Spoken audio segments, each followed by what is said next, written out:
ನಮಸ್ಕಾರ ಎಲ್ಲರಿಗೂ, welcome back to my YouTube channel.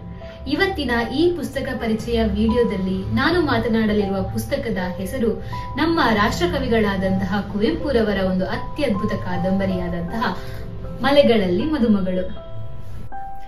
ನೀವು ಮಲೆನಾಡಿಗೆ ಹೋಗದೇನೆ ಮಲೆನಾಡಿನ ಮಳೆಯಲ್ಲಿ ನೆನೆಯುವ, ಆ ಕಗ್ಗತ್ತಲ ಕಾಡಲ್ಲಿ ಸುತ್ತಾಡುವ, ಹಾಗೇನೆ ಮಲೆನಾಡಿನ ಮದುವೆಗಳನ್ನು ಭಾಗವಹಿಸುವ ಒಂದು ಅಭೂತಪೂರ್ವ ಅನುಭವವನ್ನು ಈ ಕಾದಂಬರಿಯು ನಿಮಗೆ ಮಾಡಿಕೊಡುತ್ತದೆ. ಈ ಕಾದಂಬರಿಯನ್ನು ಓದುತ್ತಾ ಹೋದಂತೆ ಮಲೆನಾಡಿನ ಸೊಬಗು, ಅಲ್ಲಿಯ ಜನರ ಜೀವನ ಶೈಲಿ, ಪ್ರಕೃತಿ ಸೌಂದರ್ಯವನ್ನು ನೀವೇ ಜೀವಿಸುತ್ತಿದ್ದೀರಿ ಎಂಬಂತೆ ಭಾಸವಾಗುವುದಂತೂ ಖಂಡಿತ. ಮಲೆನಾಡಿನ ಸೌಂದರ್ಯ, ಜಾತಿ ಪದ್ಧತಿ, ವರ್ಣ ವ್ಯವಸ್ಥೆ, ಮತಾಂತರದ ಕಪ್ಪು ಛಾಯೆ, ಆಗ ತಾನೇ ಹೊಸ ಪುಟಕ್ಕೆ ತೆರೆದುಕೊಳ್ಳುತ್ತಿದ್ದ ಜನಜೀವನ, ಇವೆಲ್ಲದರ ನಡುವೆ ಮಾನವ ಸಹಜ ಪ್ರೀತಿ ಪ್ರೇಮದ ತಲ್ಲಣ, ದಾಂಪತ್ಯ ಜೀವನದ ಸಿಹಿ ಕಹಿಗಳು, ಮನುಷ್ಯ ಮತ್ತು ಪ್ರಾಣಿ ಪ್ರೀತಿಯ ಆಳ, ಪ್ರಕೃತಿಯ ಮನೋಹರ ಚಿತ್ರಣದ ಜೊತೆಗೆ ಅದರ ವ್ಯಾಘ್ರ ಸ್ವಭಾವ, ಇವೆಲ್ಲವನ್ನು ಕುವೆಂಪುರವರು ನಮ್ಮ ಕಲ್ಪನಾ ಶಕ್ತಿಗೆ ಸವಾಲೊಡ್ಡುವಂತೆ ವಿವರಿಸುತ್ತಾರೆ. ಈ ಕಾದಂಬರಿಯಲ್ಲಿ ಸಿಂಭಾವಿ, ಸೀತೂರು, ಲಕ್ಕುಂದ, ಮೇಗರವಳ್ಳಿ, ಹೂವಳ್ಳಿ, ಕೋಣೂರು, ಬಾವಿಕೊಪ್ಪ, ಬೆಟ್ಟಳ್ಳಿ ಹಾಗೂ ತೀರ್ಥಹಳ್ಳಿ ಮುಂತಾದ ಊರುಗಳಲ್ಲಿ ಆಗುವ ಕಥೆಗಳು ಭರಮೈ ಹೆಗ್ಗಡೆ, ಲಕ್ಕಮ್ಮ, ಜಟ್ಟಮ್ಮ, ಗುತ್ತಿ, ಮುಕುಂದಯ್ಯ, ಚಿನ್ನಮ್ಮ, ತಿಮ್ಮಿ, ಬಚ್ಚ, ನಾಗಯ್ಯ, ಜೀವರತ್ನಯ್ಯ ಮುಂತಾದ ಪಾತ್ರಗಳೊಂದಿಗೆ ನಮಗೆ ಪರಿಚಿತವಾಗುತ್ತದೆ.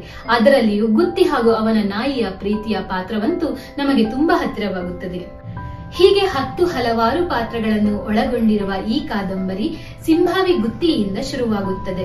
ಬೆಟ್ಟಳ್ಳಿಯಲ್ಲಿರುವ ತನ್ನ ಅತ್ತೆಯ ಮಗಳಾದ ತಿಮ್ಮಿಯನ್ನು ಪ್ರೀತಿಸುತ್ತಿದ್ದ ಗುತ್ತಿ, ಅವಳ ತಂದೆ ಅವಳನ್ನು ಅದೇ ಊರಿನ ಬಚ್ಚನೊಂದಿಗೆ ಮದುವೆ ಮಾಡಿಕೊಡುವ ನಿರ್ಧಾರವನ್ನು ತಿಳಿದು ಅವಳನ್ನು ಓಡಿಸಿಕೊಂಡು ಬರುವುದಾಗಿ ಯೋಜನೆ ಹಾಕಿಕೊಂಡು ಬೆಟ್ಟಳ್ಳಿಗೆ ಪಯಣ ಬೆಳೆಸುತ್ತಾನೆ.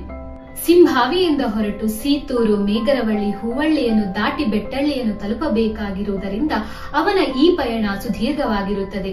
ಅವನ ಈ ಪಯಣದ ಜೊತೆಗೆ ಈ ಕಾದಂಬರಿಯು ಸಾಗುತ್ತದೆ. ಗುತ್ತಿಗೆ ಎದುರಾದ ಪ್ರತಿಯೊಂದು ಊರಿನಲ್ಲೂ ಪ್ರತಿಯೊಂದು ಪಾತ್ರದಲ್ಲೂ ಒಂದೊಂದು ಕಥೆಗಳು ಹುಟ್ಟಿಕೊಳ್ಳುತ್ತದೆ. ಇವೆಲ್ಲದರಲ್ಲೂ ಮುಖ್ಯವಾದ ಪಾತ್ರಗಳೆಂದರೆ ಗುತ್ತಿ, ತಿಮ್ಮಿ, ಚಿನ್ನಮ್ಮ ಹಾಗೂ ಮುಕುಂದಯ್ಯರದು. ಇತ್ತ ಕೋಣೂರಿನ ಮುಕುಂದಯ್ಯ ತನ್ನ ಅಕ್ಕನ ಮಗಳಾದ ಚಿನ್ನಮ್ಮಳನ್ನು ಪ್ರೀತಿಸುತ್ತಿರುತ್ತಾನೆ. ಆದರೆ ಚಿನ್ನಮ್ಮಳ ತಂದೆ ಹೂವಳ್ಳಿ ವೆಂಕಣ್ಣ ಆಕೆಯನ್ನು ತಿಮ್ಮಪ್ಪ ಹೆಗ್ಗಡೆಗೆ ಮದುವೆ ಮಾಡಿಕೊಡುವ ಸಂಚು ಮಾಡಿರುತ್ತಾನೆ. ಮುಕುಂದಯ್ಯ ಚಿನ್ನಮ್ಮನನ್ನು ಓಡಿಸಿಕೊಂಡು ಬರುವ ಯೋಜನೆ ಮಾಡಿದಾಗ ಗುತ್ತಿ, ಹುಲಿಯ ಹಾಗೂ ತಿಮ್ಮಿ ಕೂಡ ಜೊತೆಯಾಗುತ್ತಾರೆ. ಹೀಗೆ ಈ ನಾಲ್ವರು ಆ ಮಲೆನಾಡಿನ ಕಾಡಿನಲ್ಲಿ ಪಡುವ ಪರಿಪಾಟಲುಗಳು, ಯೋಜನೆಗಳು, ಒಬ್ಬರಿಗೊಬ್ಬರಿಗೆ ಮಿಡಿಯುವ ಆ ಮನಸ್ಸುಗಳ ಚಿತ್ರಣ ಈ ಕಾದಂಬರಿಯುದ್ದಕ್ಕೂ ಚಿತ್ರಿತವಾಗಿದೆ. ಮಲೆಗಳಲ್ಲಿ ಮದುಮಗಳು ಬರೀ ಒಂದು ಕಾದಂಬರಿಯಷ್ಟೇ ಅಲ್ಲ, ಕುವೆಂಪುರವರು ಸೃಷ್ಟಿಸಿದ ಮಾಯಾಲೋಕ. ಇದರಲ್ಲಿ ಬರುವ ಪಾತ್ರಗಳು, ವರ್ಣನೆಗಳು ಬರೀ ಸಾಲುಗಳಾಗಿರದೆ ಅವರ ಕಲಾ ಸೃಷ್ಟಿಗೆ ಹಿಡಿದ ಕನ್ನಡಿಯಾಗಿದೆ.